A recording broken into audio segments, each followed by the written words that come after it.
Goodbye, you're pleading, all eyes are bleeding. Burn all your studies down and throw away your reading. Small power the word has and can afford us not half so much privilege as the sword does. Today's poem is Exposure by Wilfed Owen, who most folk will know as one of the great poets of the First World War.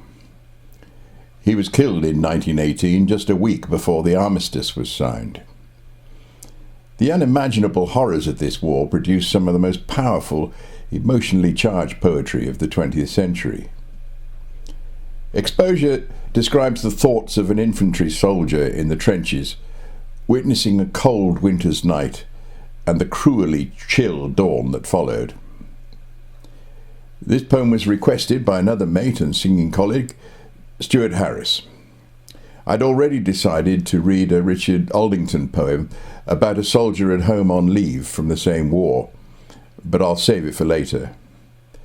Both, in different ways, reveal how deeply war mutilates and scars soldiers, even if they escape injury to their bodies.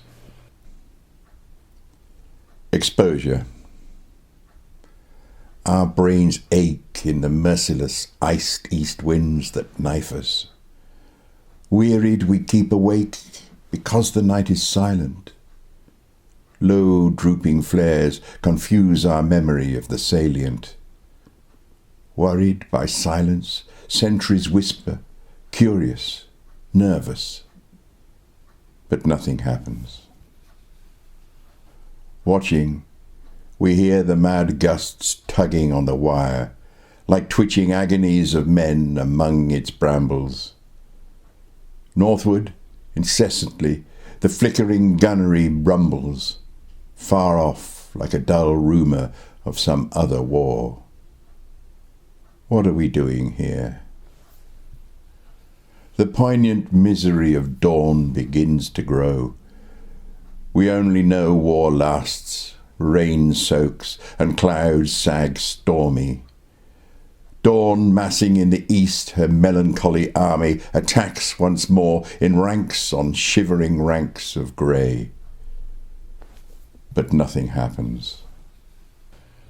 Sudden, successive flights of bullets streak the silence, less deadly than the air that shudders black with snow, with sidelong, flowing flakes that flock, pause, and renew. We watch them wandering up and down the wind's nonchalance. But nothing happens. Pale flakes with fingering stealth come feeling for our faces. We cringe in holes, back on forgotten dreams, and stare, snow-dazed, deep into grassier ditches. So we drowse, sun-dozed, littered with blossoms, trickling where the blackbird fusses. Is it that we are dying? Slowly our ghosts drag home, glimpsing the sunk fires, glazed with crust dark red jewels. Crickets jingle there.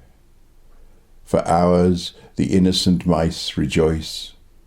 The house is theirs, shutters and doors all closed. On us the doors are closed. We turn back to our dying. Since we believe not otherwise can kind fires burn, nor ever suns smile true on child or field or fruit. For God's invincible spring our love is made afraid. Therefore, not loath we lie out here. Therefore we're born, for love of God seems dying. Tonight this frost will fasten on this mud and us, shrivelling many hands and puckering foreheads crisp. The burying party, picks and shovels in shaking grasp, pause over half-known faces. All their eyes are ice, but nothing happens. It'll make a layman preach, it's a pray man. It'll was but a drayman.